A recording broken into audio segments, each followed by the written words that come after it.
अस्सलाम वालेकुम स्टूडेंट्स, हम कर रहे हैं आज ज्योमेट्रिकल ऑप्टिक्स फिजिक्स का चैप्टर है हमारा यूनिट 13, उसके न्यूमेरिकल्स। ठीक है, उसके न्यूमेरिकल्स को स्टार्ट करने से पहले हम कुछ चीज़ों को जो है डिस्कस कर लेते हैं। अच्छा, बताती चलूँ कि हमने 12th तक के न्यूमेरिकल्स जो हैं वो कर लिए हैं, चैनल पर अपलोडेड हैं, आप लोग चेकआउट कर सकते हैं। कुछ कॉन्सेप्ट जो है इसके कर लेते हैं।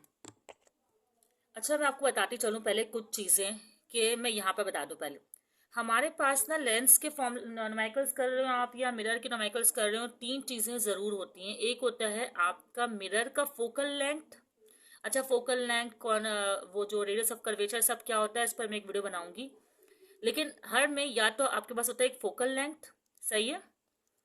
दोनों नोमेरिकल्स में, दोनों भले आप लेंस करें या चाहे मिरर करें, एक चीज़ जो आपके पास होती है वो होती है पोजीशन ऑफ ऑब्जेक्ट। भाई अगर मिरर में कोई इमेज बन रही है तो ऑब्जेक्ट तो प्लेस किया गया होगा ना, या इमेज उसकी जो इमेज बनेगी उसको भी कुछ बोलेंगे। एक मिनट, ये है पोजीशन ऑफ ऑब्जेक्ट। ये क्या है? Position of object. और क्यू जो है वो आपके पास है पोजीशन ऑफ इमेज, सही है। ये पोजीशन ऑफ इमेज है आपके पास। ये कुछ चीजें मैंने आपको बता दी यहाँ पर, फोकल लेंथ, क्यू, पी और क्यू। अच्छा, अगर कॉन्वेक्स मिरर है तो आपको जो फोकल लेंथ है ना वो लेनी है नेगेटिव। इसी तरह कॉन्केव मिरर में आएगी फोकल लेंथ आपकी पॉजिटिव, सही है। और जो काम इधर नेगेटिव था ना कॉन्वेक्स में, तो यहाँ कॉन्वेक्स में पॉजिटिव होगा। यहाँ कॉन्केव में पॉजिटिव था ना, तो यहाँ कॉन्केव में नेगेटिव होगा। इन शॉर्ट सिर्फ आपको एक याद करना है, कॉन्केव मिरर का माइनस, इसका उल्टा कॉन्वेक्स मिरर में होगा। और अगर कॉन्केव मिरर में माइनस है तो कॉन्वेक्स लेंस में प्लस होगा। मतलब इसे याद करना आसान है, एक का याद कर लें, वाइस वर्सा इसका है और वाइस वर्सा इसका है, और फिर आप सेम ले लें। ठीक है, तो बहुत ईजी है। एक का आपके दिमाग में होना चाहिए कि कॉन्वेक्स मिरर में फोकल लेंथ जो होगी वो नेगेटिव होगी। अच्छा, आप इमेज को भी देख लें, क्यू को। अगर इमेज जो है वो आपके पास रियल है, इमेज क्या है आपके पास? रियल है, तो आपका जो क्यू है वो होगा पॉजिटिव। क्यू क्या होगा? पॉजिटिव क्यू, सही है। और अगर इमेज आपके पास जो है वो है वर्चुअल, ये जो कॉन्सेप्ट है इस पर अलग से वीडियो बनेगी। वर्चुअल इमेज क्या होती है, रियल इमेज क्या होती है, आप उसको देख लीजिएगा, ठीक है। तो माइनस में क्यू होगा, या यूं कह सकते हैं क्यू जो है वो नेगेटिव साइन होगा और ये पॉजिटिव साइन होगा। ठीक है, ये बात समझ में आ गई आप लोग को। एक और चीज, इसमें जो बेसिकली फॉर्मूला यूज हो रहा है वो यूज हो रहा है 1/f 1 reciprocal p plus q। ये थिन लेंस फॉर्मूला है और इन्हीं फॉर्मूला को आपने यूज करना है इस चैप्टर के न्यूमेरिकल्स में। इसका स्क्रीनशॉट ले लें, आपको न्यूमेरिकल समझने में आसानी रहेगी, या कहीं नोट डाउन कर लें। ठीक है स्टूडेंट्स, न्यूमेरिकल 1 स्टार्ट करते हैं। न्यूमेरिकल 1 क्या है हमारे पास यहाँ पर? न्यूमेरिकल 1 ये है कि आ थंब पिन इस पोजीशन। देखें, हमारे पास जो मिरर दिया हुआ कॉन्वेक्स, कॉन्वेक्स मिरर इस तरह का होता है, सही है। और कह रहे हैं एक थंब पिन पोजीशन की भी कहीं पर प्लेस की भी, मैं यहाँ पर बना देती हूँ फॉर एग्जाम्पल। ठीक है, तो इसकी पोजीशन को बोलेंगे यहाँ पर, इसकी पोजीशन को यहाँ पे क्या बोलेंगे? पी बोलेंगे। ठीक है, तो हमें आपको यूँ समझेंगे पी दिया हुआ है। डाटा बना देती हूँ मैं इसका। डाटा क्या है इसका कि आपके पास पोजीशन ऑफ ऑब्जेक्ट दी हुई है जो कि पी है। तो आपने कितनी दी हुई है आपको? 15 सेंटीमीटर। यहाँ लिखा हुआ है a distance of position a distance of 15 centimetre from a convex mirror. अच्छा, कॉन्वेक्स मिरर लिखने का मकसद था फोकल लेंथ लिखना। फोकल लेंथ जो है कॉन्वेक्स मिरर की नेगेटिव होती है, मैंने कहा था याद कर लीजिएगा, कहीं नोट डाउन कर लीजिएगा। अच्छा, तो नेगेटिव फोकल लेंथ 20 सेंटीमीटर इसकी दी हुई है, वो मैंने यहाँ पर लिख दिए। और आपको निकालना है determine the position and nature of the image. देखिए, पहले तो आपको क्यू मालूम करना है जो कि पोजीशन ऑफ इमेज है, मैं पहले बता चुकी हूँ आप लोग को, सही है। उसके अलावा इसकी नेचर भी मालूम करनी है। असल में नेचर कैसे आएगी? अगर ये आता है प्लस में, सही, अगर होता है पॉजिटिव तो रियल नेचर आएगी, और अगर ये होता है माइनस तो वर्चुअल आ जाएगी। ये तो बात की बात है। खैर, आपको एक चीज़ ये निकालनी है और एक चीज़ ये निकालनी है। स्टार्ट करते हैं। ये आपके पास है रिक्वायर्ड, सही है। और फॉर्मूला लिखेंगे पहले आप लोग। फॉर्मूला क्या है, थिन लेंस फॉर्मूला इस्तेमाल होगा, जो कि मैं पहले लिखवा चुकी हूँ। बहुत सिंपल सा फॉर्मूला है, 1F1P+1/Q। ठीक है। अब वैल्यू प्लेस करेंगे। एफ की वैल्यू आपको दी हुई है -20, आपने यहाँ प्लेस कर दी। 1P वैल्यू दी हुई है 15, और ये ऐसे ही है। अब आपने क्या करना है, इसको पूरे को वहाँ ले जाना है। तो ये 1 और -20 तो यहाँ पहले से था, ये प्लस का यहाँ जाकर माइनस का हो गया है। सही है। और ये यहीं पर है। अब आपको करना होता है इसका एलसीएम। चलें फिर एलसीएम करते हैं। एलसीएम मैं कर लेती हूँ यहाँ पर। किसका एलसीएम करना है, -20। अच्छा 20 लिखती हूँ, अब यहाँ माइनस लिखने का क्या फ़ायदा।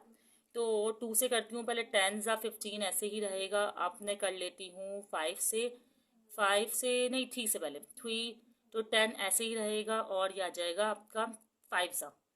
सही है। फिर 5 से कर लेती हूँ। यार 2 से ही करना चाहिए था, लेकिन खैर चले कोई बात नहीं, आगे पीछे होता रहता है। खैर तो ये 5 2 सा हो जाएगा, और ये 5 1 सा। फिर 2 से कर लूँगी, मुझे यहीं पर 2 से कर लेना चाहिए था, लेकिन चले कोई बात नहीं, खैर है। तो क्या आया, 2 सा 4, 4 3 सा 12, और 12 5 सा 16। हमारे पास क्या आया है एलसीएम इसका, अगर हम लिखें तो एलसीएम आया है हमारे पास 60, वो भी माइनस का 60। कौन सा 60 आया है, माइनस का 60।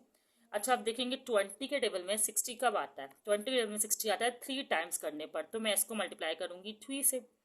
और 15 के टेबल में कब आता है, 15 के टेबल में 20 आता है 4 टाइम करने से। 60 आता है 4 टाइम करने से। ठीक है। तो यह आया 1 3 सा 3, और आ गया माइनस, तो हमारे पास फॉर्मूले का पहले से है, और 1 4 सा। अच्छा एक चीज़ बताऊँ, यहाँ -20 को जब -60 से डिवाइड किया तो यहाँ तो माइनस माइनस कैंसिल हो जाएगा, लेकिन 15 के टाइम पर माइनस कैंसिल नहीं होगा, और यहाँ माइनस आपका आएगा। आपको -4 से करना होगा मल्टीप्लाई। ठीक है। जैसे कि बता देती हूँ, जैसे -60 और -20 यूँ डिवीजन करते हैं ना, तो माइनस माइनस कैंसिल। अब -60 और 15 करूँगी तो 4 तो आएगा, लेकिन माइनस भी तो बचेगा ना। सही है। समझ में आ गया होगा, उम्मीद करती हूँ इंशाल्लाह। तो ये हो जाएगा माइनस माइनस +4, और ये हो जाएगा माइनस का 60। ठीक है। अब 3 + 4 जो होता है वो हमारे पास होता है 7, और ये आ गया माइनस का 16। अच्छा ये जो 1/Q है ना, इसको यहाँ पर आप लिखते हुए चलें। ओके। मैंने ना यहीं पर आपको दिखाना था, तो इसलिए यहीं कर दिया। आप लोग चाहें तो नेक्स्ट पेज यूज़ कर सकते हैं। अब ये 1/Q है ना, तो आप इसको भी पलट देंगे और इसको भी, दोनों साइड। तो ये हो जाएगा Q, और हो जाएगा -60 और 7। सही। अब 60 और 7 को आप कैलकुलेटर से डिवाइड कर देंगे, क्योंकि कटिंग तो हो नहीं रही। तो जब आप डिवाइड करेंगे तो आपके पास आंसर आएगा, माइनस का आ रहा है 8.57। सही है। और सेंटीमीटर में क्यों लिख रही हूँ, क्योंकि यहाँ भी सेंटीमीटर है। जो यूनिट यहाँ होगा वही यहाँ यूज़ करेंगे। अच्छा माइनस आया, तो इसका मतलब जो नेचर ऑफ इमेज है वो क्या हुई, नेचर ऑफ इमेज क्या हुई आपके पास, बिल्कुल नेचर ऑफ इमेज है विर्चुअल। लेकिन आप लिखेंगे since Q is negative, nature of image is विर्चुअल।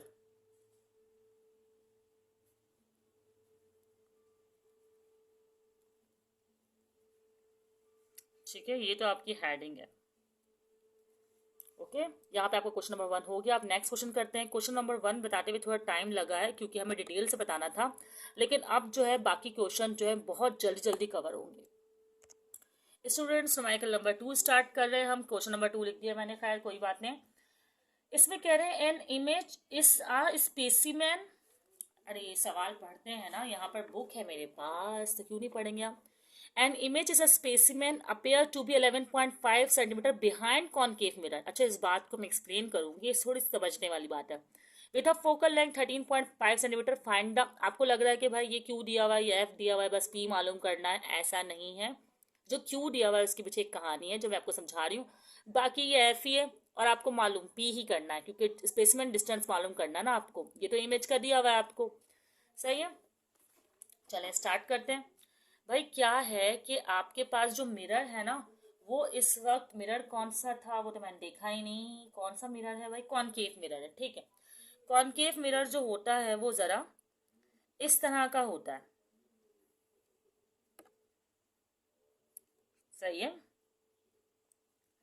Concave mirror, अब क्या ना इमेज बन रही है बिहाइंड द, तो वो बन रही है इमेज लेंथ, समझे, इमेज यहाँ बन रही है। तो यकीनन ऑब्जेक्ट जो होगा वो फोकल लेंथ के अंदर आ गया होगा, समझे, यहाँ फोकल लेंथ है ना तो इसके अंदर होगा। जब ऑब्जेक्ट फोकल लेंथ के अंदर जाता है ना तभी इमेज बनती है। खैर हमारा इससे कोई मतलब नहीं है कि हमारा ऑब्जेक्ट कहाँ है, लेकिन जो इमेज बिहाइंड द मिरर बनती है ना वो होती है वर्चुअल, याद रखिएगा, वो कभी भी इन्वर्टेड नहीं होती है। तो ये जो इमेज है ना वो वर्चुअल है, वो ये जो इमेज क्या है, वर्चुअल है। अच्छा, इमेज बनाने के तरीके होते हैं डिफरेंट, मैं कर नहीं रही अभी, खैर करके दिखा, इसमें टाइम जाएगा। तो ये इमेज वर्चुअल है, तो आपको जो यहाँ पर क्यू रखना है जो कि आपको दिया हुआ 11.5 माइनस में लेना है, क्योंकि वर्चुअल इमेज के लिए माइनस में लेना होता है। सही है स्टूडेंट्स, इमेज बिहाइंड है तो वर्चुअल है, तो नेगेटिव है, तो यहाँ भी मेंशन करें कि वर्चुअल इमेज है। सही है, Q is equal to -11.5। Okay, और फिर आपको एक फोकल लेंथ दिया हुआ है जो कि दिया हुआ है 13.5, और मैंने पॉजिटिव क्यों लिया क्योंकि मिरर कॉनकेव है, कॉनकेव मिरर में फोकल लेंथ जो है वो आपको पॉजिटिव लेना है।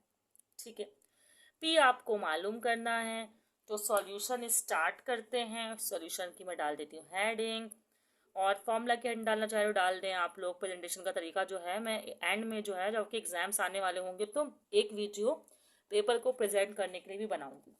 अच्छा, सॉल्यूशन हमारे पास क्या है, पहले फॉर्मूला लिखेंगे 1F reciprocal of F 1 reciprocal P plus reciprocal of Q।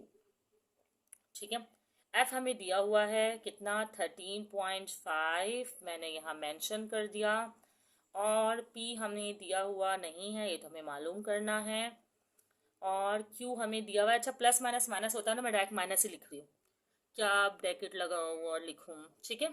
अच्छा सॉरी सॉरी, माइनस मैंने ना यहाँ लिख दिया, ओके ना, सही है। अच्छा, अब ये माइनस का यहाँ जाके हो जाएगा प्लस का, मैं यहाँ पे 1/P लिख देती हूँ, वैसे तो गया यही है लेकिन इसको मैं इज इक्वल टू के इस साइड मेंशन कर देती हूँ। सही, ये हो गया प्लस की वैल्यू। अच्छा, ऐसे वाले एलसीएम में आपको क्या करना होता है, जिसमें दोनों साइड ऊपर 1 होना, तो आपको क्या करना होता है, इसको इससे मल्टीप्लाई, इसको इससे मल्टीप्लाई, उनको आपस में मल्टीप्लाई, तो कर लेते हैं हम।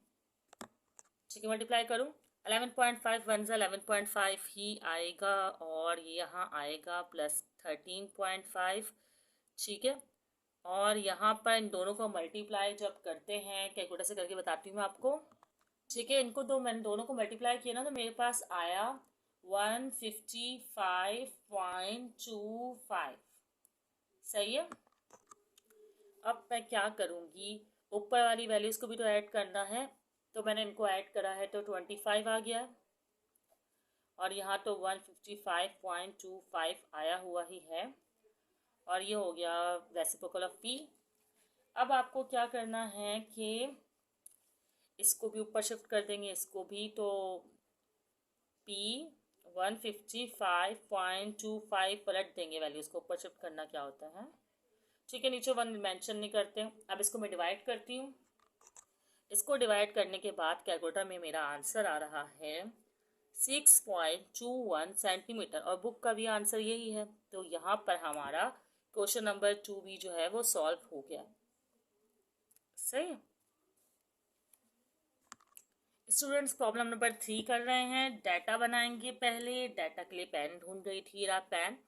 डाटा क्या है हमारे पास, डाटा ये है, इसमें कह रहे हैं कि कॉन्वेक्स मिरर है जो use for rear view on an automobile, मतलब ऑटोमोबाइल में एक मिरर लगा हुआ है जो कि आई थिंक ये मिरर जो है वो बैक साइड देखने के लिए यूज होता है। खैर ये कॉन्वेक्स मिरर है, इतना जानना ही हमारे लिए बहुत है। इसका रेडियस ऑफ कर्वेचर जो दिया हुआ है वो दिया हुआ है 4 मीटर।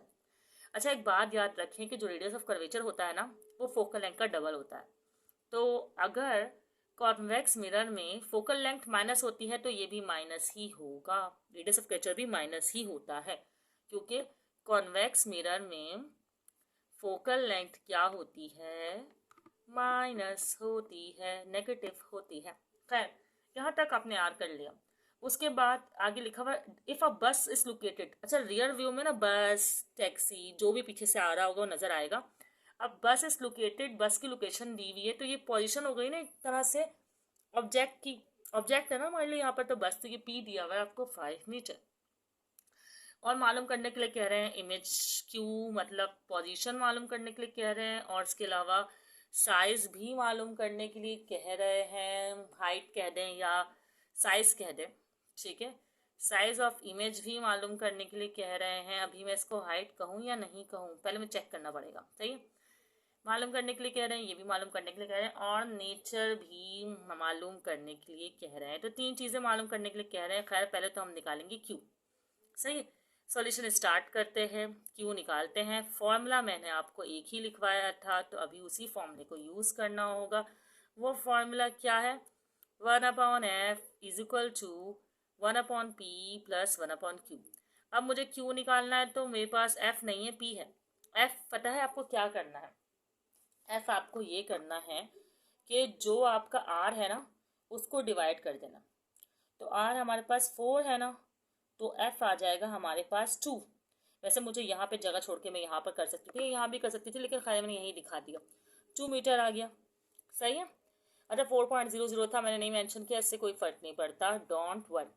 अच्छा एफ हमारे पास कितना हुआ? अच्छा don't forget to put minus, minus लगा दीजिएगा। अब एफ हमारे पास कितना हुआ? -2, और पी हमारे पास है 5, और क्यू तो हमारे पास नहीं है, ये तो हमें करना है मालूम। प्लस का 5 यहाँ जाके माइनस का हो जाएगा। तो खैर मैं 1 वैसे फोकल ऑफ क्यू को यहाँ लिख रही हूँ, और 1 -2 यहीं रहने दे रही हूँ, और माइनस का 1/5 जो है वो शिफ्ट हुआ है, सही है। उसके बाद तो आपको पता है हमें क्या करना होता है, हमें करना होता है एलसीएम। और एलसीएम कैसे होता है? क्रॉस मल्टीप्लाई से। 2 को 5 से मल्टीप्लाई करेंगे, 2 5 10, तो -10 आएगा, और 2 1 2 माइनस माइनस प्लस, प्लस का 2 आ जाएगा यहाँ पर। अब भाई 5 1 5, इस तरह की वैल्यू हमारे पास जो है वो कुछ आ गई है। अब आगे सॉल्व करते हैं। अब क्या करेंगे आप लोग, इसको प्लस में जो वैल्यू है वो लिखेंगे, लिख लेते हैं 7 - 10 लिख दिया। अब आपको पता है, रेसिप्रोकल करना होता है तो बोथ साइड ही करेंगे। इसको भी मैंने पलट दिया, इसको भी, और ये हो गया। अब आपको सिर्फ कैलकुलेटर से करना है डिवाइड। जब मैंने इसको डिवाइड किया तो मेरा आंसर आ गया है, वो क्या है? 1.428। अब यूनिट क्या है हमारे पास? यूनिट लो नज़र नहीं आ रहा, मैं दिखा देती हूँ। यूनिट है मीटर, तो जो यूनिट यहाँ होता है वो ही यूनिट जो है हम यहाँ लिखेंगे। पॉजिटिव पे आया तो नेचर ऑफ इमेज क्या होगी? पॉजिटिव आया है कि नेगेटिव आया है? नेगेटिव आया है बॉस, नेगेटिव। यहाँ माइनस है ना, तो यहाँ भी माइनस रहेगा। तो इमेज हमारे पास 2 चीज़ें आ गई है अभी यहाँ पर, एक तो क्यू आ गया, एक तो नेचर आ गई। नेचर ऑफ इमेज क्या आई है? Virtual. Since Q is negative, nature of image virtual. मैं खैर डायरेक्टली लिख रही हूँ nature of image virtual, visual, visual, sorry, pronunciation को राइट कर लें भाई, विजुअल, ठीक है। अच्छा साइज में ना मुझे लगा था कि हाइट मांगी है, लेकिन हाइट नहीं, मैग्निफिकेशन मांग रहा है, क्योंकि हाइट ऑफ ऑब्जेक्ट नहीं है ना हमारे पास। तो इसको आप लिख दें साइज ऑफ इमेज को यहाँ पर कि आपसे मैग्निफिकेशन मांग रहे हैं, क्योंकि आ नहीं सकता ना। मैं बता देती हूँ क्यों। मैं यहीं पर करती हूँ क्वेश्चन को बाकी के, ताकि आपको समझ में आ जाए। होता यह है कि मैग्निफिकेशन के 2 फॉर्मूले होते हैं। एक होता है Q/P, सही है, और एक होता है height of image divide by height of object. अगर हाइट ऑफ इमेज मांगी होती तो ये 2 चीज़ें तो हमारे पास हैं, तो ये भी इन दोनों में से एक हाइट ऑफ ऑब्जेक्ट होना चाहिए था, तो ये इन्होंने हमसे नहीं मांगा। तो अब हम Q/P वाला फॉर्मूला लगाएंगे। Q क्या है हमारे पास? -1428, लेकिन मैग्निफिकेशन में हम ना साइन को मेंशन नहीं करते। मैग्निफिकेशन के लिए साइन को मेंशन नहीं करेंगे। 1428, और P हमारे पास कितना था बॉस? 5। P हमारे पास क्या था? 5 था। तो हम इनको डिवाइड करेंगे, तो जब डिवाइड किया ना तो हमारे पास आंसर क्या आया इसका? M का मैं डिवाइड कर लेती हूँ 0, अच्छा 0.285 आंसर आ गया, सही है। तो यहाँ पर हमारा न्यूमेरिकल नंबर 3 जो है मुकम्मल हो गया है। आप लोग चाहे तो स्क्रीन शॉट्स ले लिया करें, लेकिन वैसे मेरा क्वेश्चन पूरा एक साथ आता नहीं है, फायदा नहीं है, नोट डाउन कर लिया करें। मैग्नीफिकेशन का यूनिट नहीं लिखा ना मैंने यहाँ, ये मत समझे भूल गई, होता ही नहीं है। एक्चुअली आप खुद सोचें, ये इसका भी मीटर था और इसका भी मीटर था, तो मीटर से मीटर कैंसिल, तो नो यूनिट। स्टूडेंट्स, बाकी के 3 न्यूमेरिकल्स इस वीडियो के पार्ट 2 में सॉल्व हुए हैं, आप वो वीडियो को देख सकते हैं।